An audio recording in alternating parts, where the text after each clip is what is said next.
Hey, I'm Rob Kirk, and I'm a teacher at Boca High.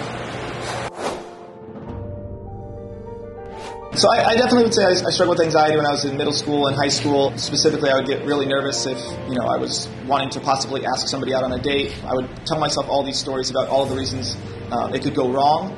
And, I would let that anxiety about what could go wrong cause me to not take any chances, to the point where I never asked anybody out on a date in middle school, high school, or even really college. And I realized that, yes, I was preventing some of the possible things that could go wrong from happening, but I was also preventing some of the things that could go right from happening. And so once I had reframed it that way, I realized that, it's kind of like that age-old adage that, when you're on your deathbed, you're going to regret the things that you didn't do rather than the things that you did do.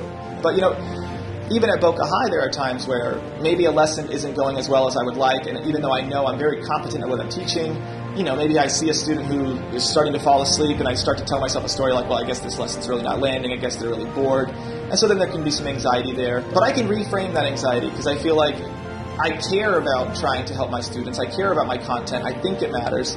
And so I've sort of learned that the anxiety comes from, if I didn't care about it, I wouldn't be anxious about it, right?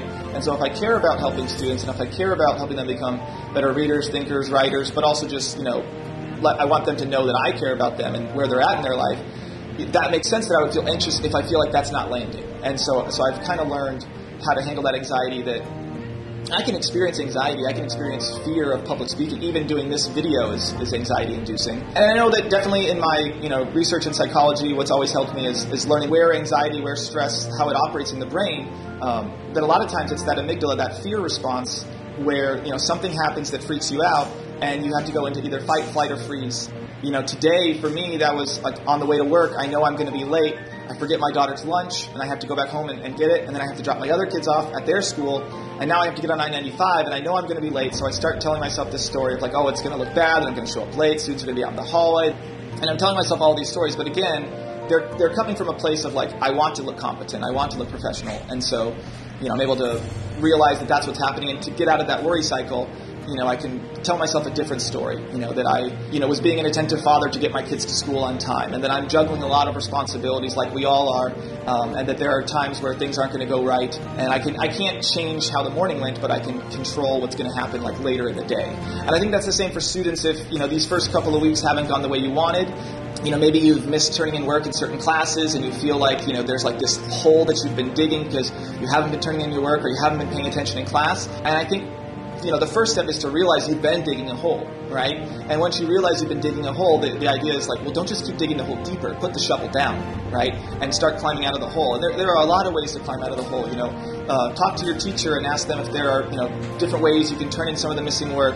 If they won't let you turn in the missing work, just don't miss any work moving forward. And if you're looking at the assignment as this, this big thing that you're going to possibly fail, the problem is you don't give yourself a chance to do well on it because you just say you're not going to do well on it, or you do a short-sighted strategy to watch some Netflix or do something that's more fun, and then that ends up hurting you on the back end. So that present version of you is enjoying whatever you're binging, but it's future you that's going to feel even more stress and more anxiety about the assignments that are now past due. And I know there are students out there who might be watching this and thinking that this is exactly how I feel. School can be overwhelming. I'm in, all these difficult classes, and I'm falling behind in my work, and I don't know a way out of this. And the first thing to say is like that there are other people at the school who are going through that, and there are teachers here who have been through stuff like that before, and that there are people out there that are willing to help and listen to you talk about some of these things if you're willing to be brave enough to ask for help. Again, I'm Rob Kirk. Thanks for listening. And if any of this resonates and you ever want to talk about it, please don't hesitate to stop by. I'm Rob Kirk, and that's a wrap. Boom!